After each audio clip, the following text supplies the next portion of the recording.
Antes de passarmos a palavra para o Samuel Lara, gostaria de ressaltar a presença de alguns sindicatos. Ana Cecília Cardoso, do Sinep do Rio de Janeiro, Ademar Batista Pereira, do Sinep do Paraná, professor Alexandre José Leal Belino, lá do Sinep de Goiás, do Sinep de Goiânia, o Alexandre Victor Leite Peixoto, do Sinep Superior de Alagoas,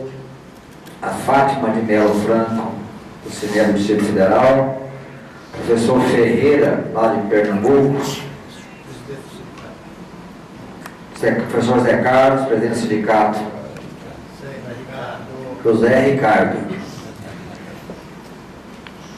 o professor Inês Vieira Cabral, lá do Sinep do Nordeste de Minas, professor João Luiz Cesarino, que é do Rio Grande do Sul e atualmente faz parte dos quadros da Confenem, um dos idealizadores desse evento, professor José Joaquim Macedo, da FENEM de Sergipe, professor José Ricardo Dias Diniz, do Sinep de Pernambuco, professor Natália da Conceição Dantas, do Sinep da Bahia, Paulino Delmar Rodrigues Pereira, do Sinep do Maranhão, professor João Bosco Argolo Delfino, lá do Sinep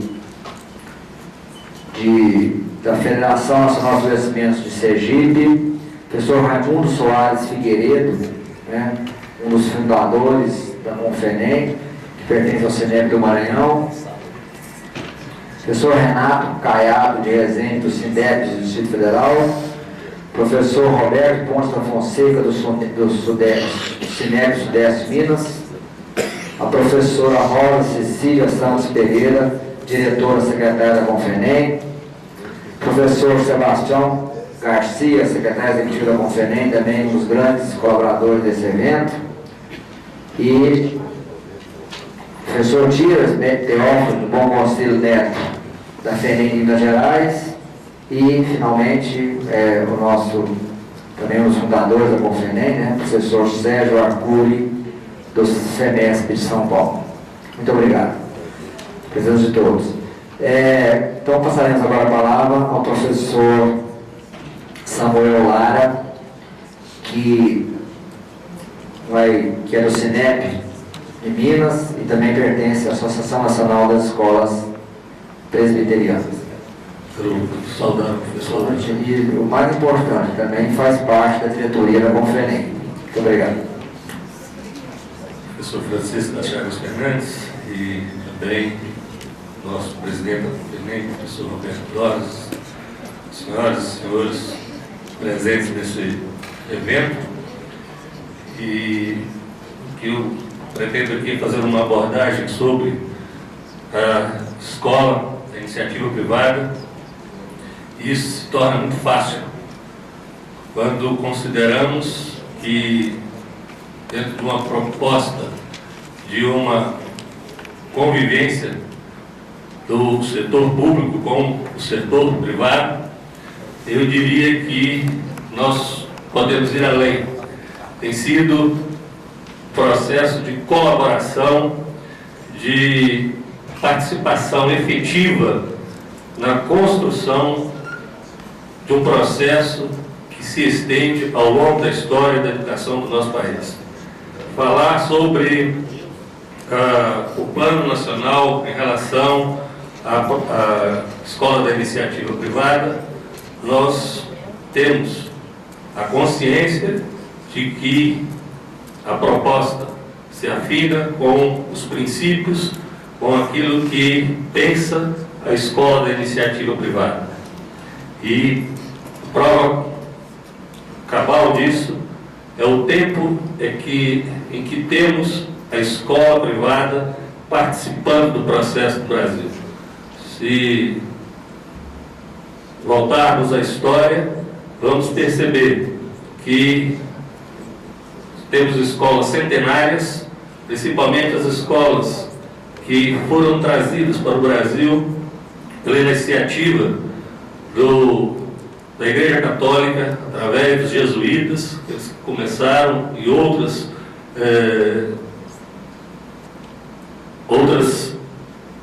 diríamos assim, outras ordens, né, que trouxeram também escolas, já todas elas centenárias, assim também como as escolas de fé reformada, as escolas cristãs de fé reformada, que têm uma participação também ao longo da história, com muitas delas também ultrapassando 100 anos de contribuição para a construção da educação no Brasil. Falarmos, portanto, da questão da melhoria da educação é algo que está impregnado no propósito daqueles que estão hoje empenhados com a educação neste segmento que é a escola privada. Nós somamos força ao longo da história e certamente haveremos de continuar desempenhando este papel. Mas também não podemos nos reter apenas às escolas que têm alguma ligação confessional. Muitos abnegados, muitas pessoas que tiveram no passado a dedicação para a implantação de escolas no nosso país, são pessoas que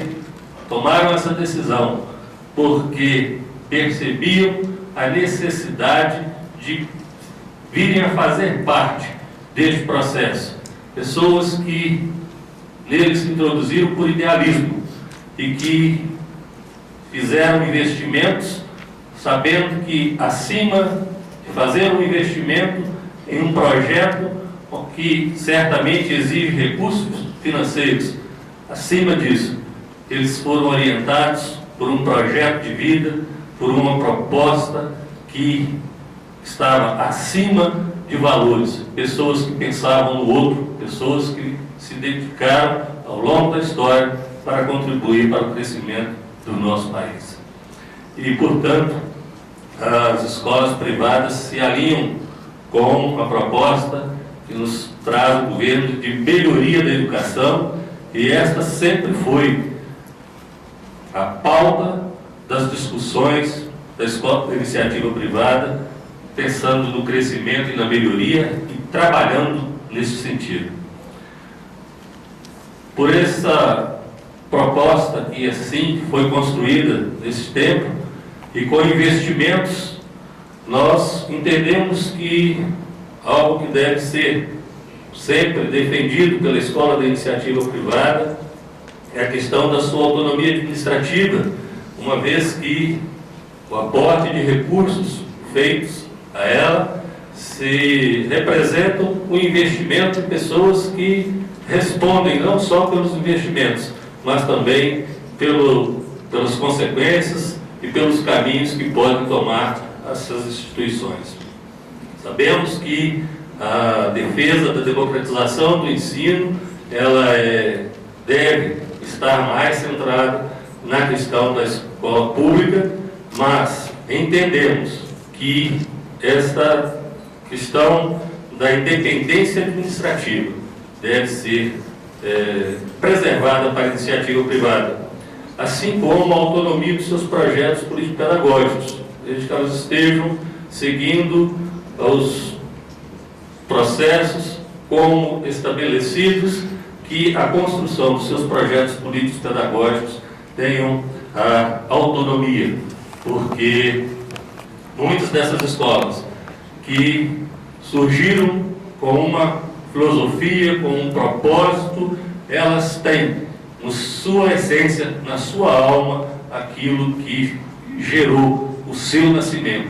E, portanto, ela precisa de ter a liberdade nos seus projetos político-pedagógicos de preservar a sua origem, aquilo que foi marcante ao longo da sua história e que até hoje serviu a nossa nação para que muitas pessoas se destacassem na vida pública ou em qualquer outro segmento do nosso país, como empresários, tudo em função daquilo que receberam dentro de escolas públicas, mas também das escolas privadas. Entendemos que é necessária a participação da comunidade, e ela tem participado, e a escola participa da vida da comunidade. E essa participação, ela é importante porque a escola cresce quando ela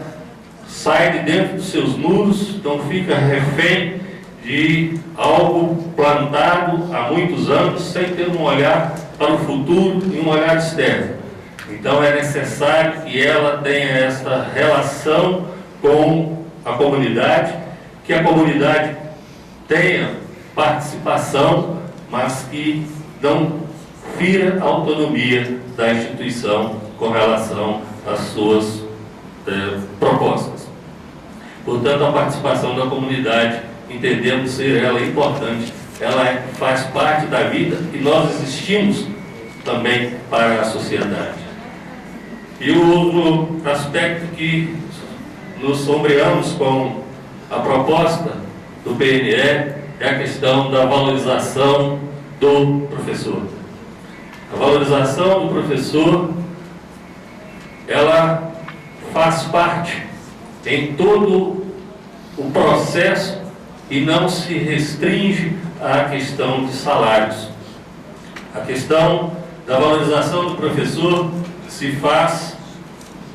por aquilo que ele realmente recebe da instituição, o respeito como profissional da educação, o reconhecimento que o seu trabalho é fundamental para que a escola preserve os seus valores e seja percebida externamente também na construção de indivíduos que possam realmente contribuir para a sociedade. E nessa questão da valorização do professor, quando eu digo que ela não se restringe à questão de salários, nós precisamos de ter em mente algo que vem incomodando o setor educacional do país, que é a questão da violência na escola. A dignidade do professor se faz, acima de tudo, com respeito por aquilo que ele é, por aquilo que ele representa e por aquilo que ele faz em prol de muitas crianças, de muitos jovens. E é preciso que isso seja percebido pela comunidade e pela família. E, portanto, a violência nas escolas precisa ser vista pelos seus gestores e também por toda a comunidade escolar, os professores, os funcionários, como algo a ser trabalhado e que não seja permitido que a violência venha campear dentro das escolas, das nossas escolas privadas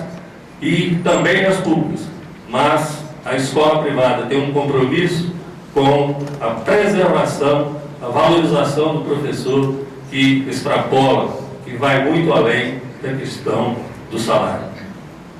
Também reconhecendo a necessidade de investir nesses profissionais, na sua capacitação, para que a escola possa ter a qualidade que ela proclama. Nós sabemos que proclama porque busca, e para que isso aconteça, é necessário que ela constantemente esteja investindo nos seus profissionais. E quando o professor coloca a questão da universalização, nós realmente precisamos que todos sejam alcançados pelo grande privilégio que é a oportunidade do conhecimento, da educação. Quando eu falo na questão da valorização do professor, aqui já mencionei. Quando falamos o outro ponto que ele citou foi a questão da diversidade, que ela faz parte do espírito que conduz a escola, o educador. Nós precisamos de estabelecer a questão de que quando falamos de valorização, nós temos que falar dentro de um processo também universal. Nós não podemos considerar que alguns segmentos, que algumas pessoas que têm, no momento, sido considerados como componentes de um processo onde a diversidade os tem excluído. Nós não podemos deixar que aquilo que é colocado como valores, como princípios para aqueles que hoje estão sendo considerados dentro da diversidade, suplantem os direitos e as oportunidades de todos os outros, para que esses não se transformem naqueles que estarão, a partir de então, incluídos